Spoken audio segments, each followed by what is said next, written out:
Halo bung-bung semua. Baiklah, mari kita lanjutkan G30S dengan terdakwa Dr. Subandrio. Kita sudah memasuki episode ke-57. Episode-episode ini makin seru saja. Pada episode sebelumnya, kita mendengarkan keterangan dari Basuki, pegawai dari BPI. Basuki menyebutkan nama seorang intel BPI bernama Abdul Hamid yang berada di lubang buaya jelang G30S. Ternyata Abdul Hamid adalah intel BPI yang disusupkan ke Pemuda Rakyat, yakni organisasi underbo dari PKI. Sebelum kami lanjutkan, kembali kami tegaskan Testifiles hanya menyajikan dokumen, testimoni, dan hasil penelitian para peneliti dan lembaga. Kami tidak menghadirkan teori atau pendekatan apapun. Sekali lagi, Bung-Bung juga harus menelaah versi-versi lainnya. Bung-Bung, kami juga memasukkan gambar berupa tulisan berita acara persidangan agar Bung-Bung bisa membaca secara langsung. Kadang-kadang kami akui sebagai narator sering sekali salah dalam membacanya. Narator hanya membacakannya saja. Gaya, intonasi, emosi, aksen, atau logat dari pembacaan ini tidak sama persis dengan sidang sebenarnya. Hanya untuk kepentingan memudahkan, membedakan orang yang sedang berbicara. Selesai ketua mengadakan pertanyaan-pertanyaan kepada saksi Basuki dan tertuduh, selanjutnya ketua memerintahkan auditor membawa saksi Abdul Hamid ke ruangan sidang. Setelah saksi Abdul Hamid dihadapkan di muka sidang, ketua mengajukan pertanyaan-pertanyaan. Adapun tanya jawab berlangsung seperti tertera di bawah ini. Ketua kepada saksi Abdul Hamid. Nama saudara selengkapnya Abdul Hamid. Sudah, gitu saja. Tidak pakai bin. Bin S. S-nya itu apa? Sarwanawi. Lahir di mana saudara? Di Jakarta. Di Jakarta. Jakarta asli, tanggal 7 Januari 1941. Pekerjaan saudara yang terakhir, petugas BPI. Alamat saudara yang terakhir, Salemba, Tegalan, Gang 1, nomor 115, Jatinegara. Agama saudara, Islam. Apakah saudara kenal dengan Dr. Subandrio? Kenal.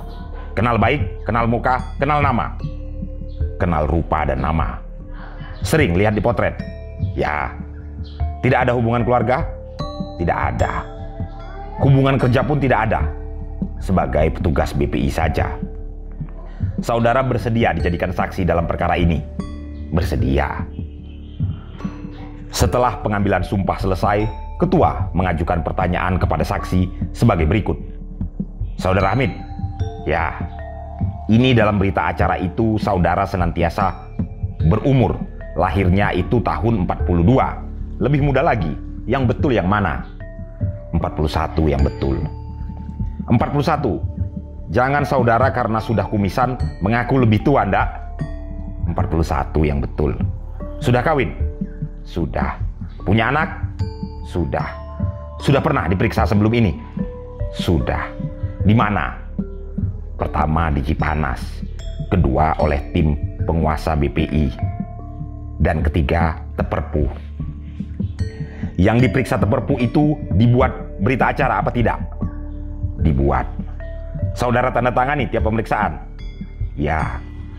Dan setelah diberkaskan dalam beberapa berita acara, saudara pernah disumpah untuk itu?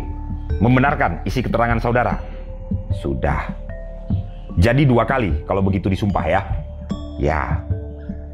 Dulu, untuk membenarkan keterangan yang lalu dan sumpah yang kali ini adalah memberikan keterangan yang sebenar-benarnya di dalam persidangan ya? Ya.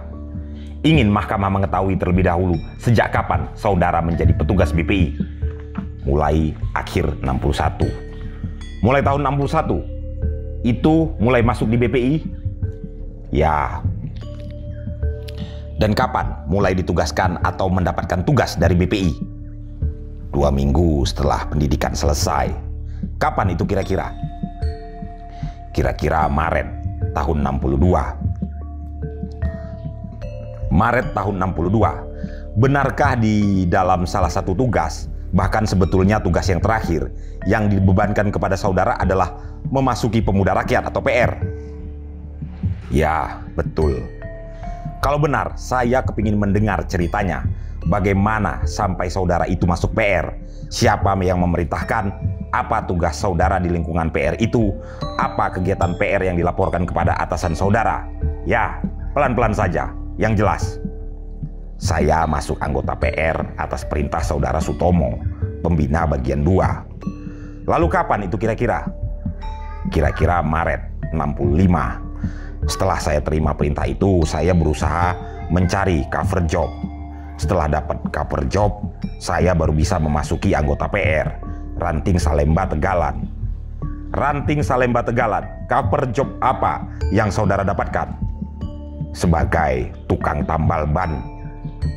Sebagai tukang tambal ban? Di mana? Di Matraman Raya. Di Matraman Raya, itu pun dilaporkan pada saudara Tomo. Ya. Tiba-tiba tertuduh Dr. Subandrio memotong pembicaraan. Minta keras sedikit. Apa tertuduh masih kurang mendengar? Minta keras sedikit. Ya, supaya keras sedikit biar jelas, baik oleh tertuduh, auditor, dan lain-lain ya. Kembali mengenai cover job sebagai tukang tambal ban. Lalu kemudian baru dapat memasuki PR. Kira-kira bulan Mei baru bisa masuk. Baru bisa masuk bulan Mei. Apa yang saudara lakukan sejak memasuki PR ini? Apa yang saudara ketahui mengenai PR ini? Pertama, saya mendekati pimpinan ranting untuk mendapatkan keterangan-keterangan lebih lanjut. Dan itu saya ikuti terus, sehingga saya bisa memperoleh keterangan-keterangan yang saya maksudkan. Lalu, kegiatan-kegiatannya dari PR ini?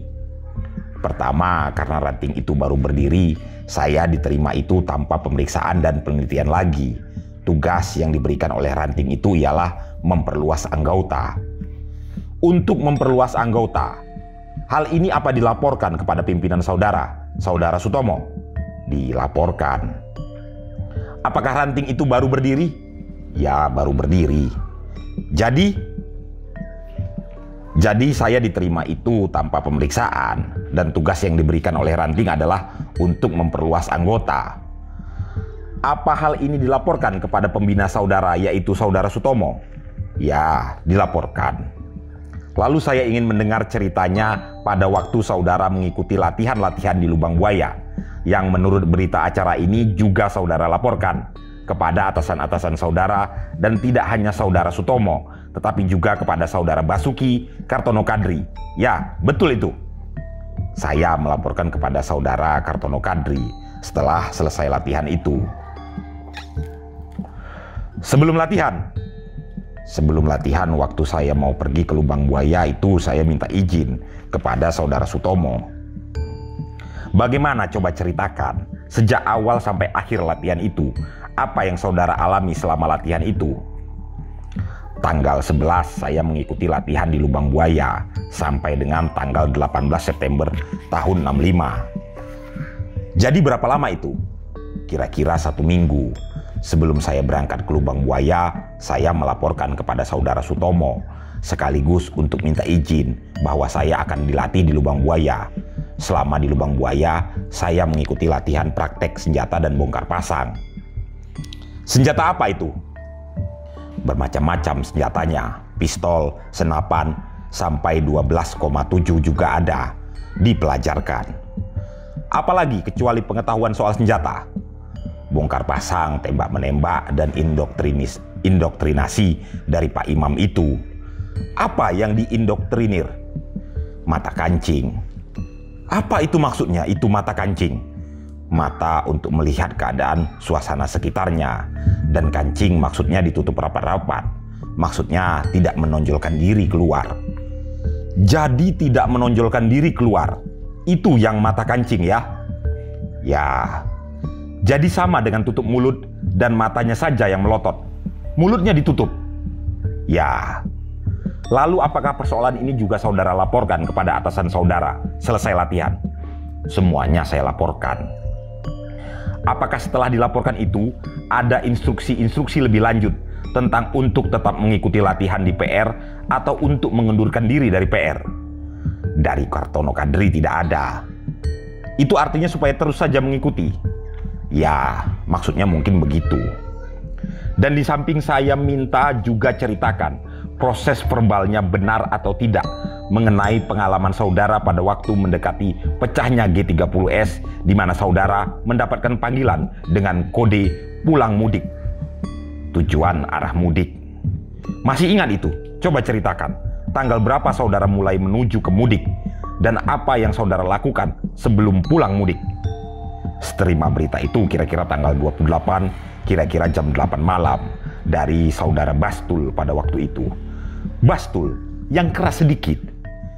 Kemudian saya sekira tanggal 10 lebih melaporkan kepada saudara Sutomo. Begini, tanggal 28 saya terima berita yang mengatakan bahwa lampu merah akan dinyalakan dan juga akan adanya aksi di kedutaan India. Hal itu saya laporkan kepada saudara Sutomo malam hari. Dan kemudian oleh saudara Sutomo diinstruksikan supaya mengikuti terus apa yang dimaksud dengan lampu merah itu. Setelah itu saya mengikuti terus kegiatan-kegiatan pemuda rakyat dari ranting daerah Tegalan. Tanggal 29 September kira-kira jam 8 malam saya diperintahkan untuk berangkat dengan arah mudik. Yang memerintahkan apakah saudara Bastul tadi? Ya, Bastul. Apa jabatan di dalam PR? Kok dapat memerintahkan saudara? Apa ketua ranting? Apa ketua cabang? Dia sebagai ketua komite resort. Ketua komite resort. Hal itu saya berusaha melaporkan kepada saudara Sutomo, tapi waktu yang diberikan kepada saya cuma 10 menit kira-kira. Jadi saya tidak sempat pergi untuk melaporkan kepada keluarga saya, tinggalkan sepucuk surat yang mengatakan bahwa saya berangkat dengan tujuan mudik. Dalam sampul tertutup dengan pesan pada istri saya, kalau kawan-kawan dari BPI datang, tolong supaya diberikan, katakan saja penting. Pada waktu itu saudara belum mengetahui mana mudik itu kemana. Belum tahu? Belum tahu.